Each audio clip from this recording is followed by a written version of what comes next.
বিশেষ করে রোহিঙ্গা ক্যাম্পকে ওই সময়ের জন্য যাতে কমপ্লিটলি সিল রাখা হয়, বর্ডার যাতে সিল করা হয়, এই প্রভাব যেন নির্বাচনের উপর না পড়ে, রোহিঙ্গাদের যেন কোনোভাবেই কোনো রাজনৈতিক কর্মকাণ্ডে ব্যবহার না করা হয়, এই সব বিষয়ে আমরা আলোচনা করেছি।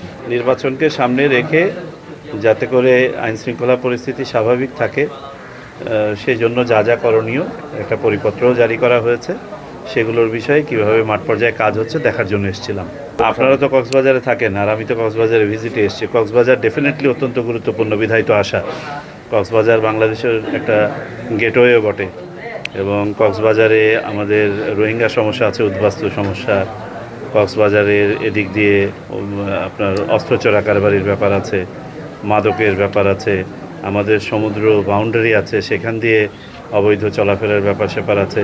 এইগুলো যাতে কোনোটাই নির্বাচনকে ব্যাহত করতে না পারে, নির্বাচনকে ক্ষতিগ্রস্ত না করতে পারে, পরিবেশের যাতে কোনো ধরনের সমস্যা না হয়, সেই জন্য যা যা করণীয় সেগুলো করা হবে। টেকট্রা মিক্সার গ্রাইন্ডার ঝামেলা কমায়, সময় বাঁচায়।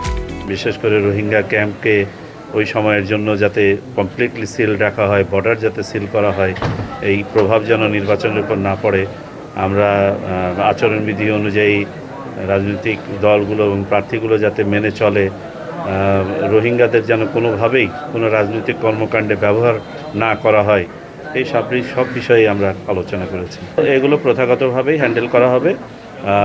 ওনার সহকারী রিটার্নিং অফিসার বা রিটার্নিং অফিসারের কাছে এটা কমপ্লেন করলে পারে যথাযথভাবে এটা তদন্ত করে দেখা হবে এবং সেই অনুযায়ী ব্যবস্থা নেওয়া হবে। রিটার্নিং অফিসারের কাছে যদি কোনো প্রার্থীর আপনার আবেদন মনোনয়নপত্র যদি বাতিল হয়, তাদের স্কোপ আছে অ্যাপিল করার, তারা অ্যাপিল করবেন। এগুলো অনেক আগে করা হয়েছে এবং এগুলো করা হচ্ছে। এটা একটা চলমান প্রক্রিয়া। ঝুঁকি হচ্ছে একটা আপেক্ষিক বিষয়। এটা অবস্থানগত কারণে ঝুঁকি হয়, আবার ঘটনাগত কারণে ঝুঁকি হয়। তো সেই অনুযায়ী এখানে আমাদের একটা আইনশৃঙ্খলা সেল কাজ করবে। আপনারা সার্বক্ষণিক তাদের সাথে খোঁজখবর রাখবেন, সব কিছু জানতে পারবেন।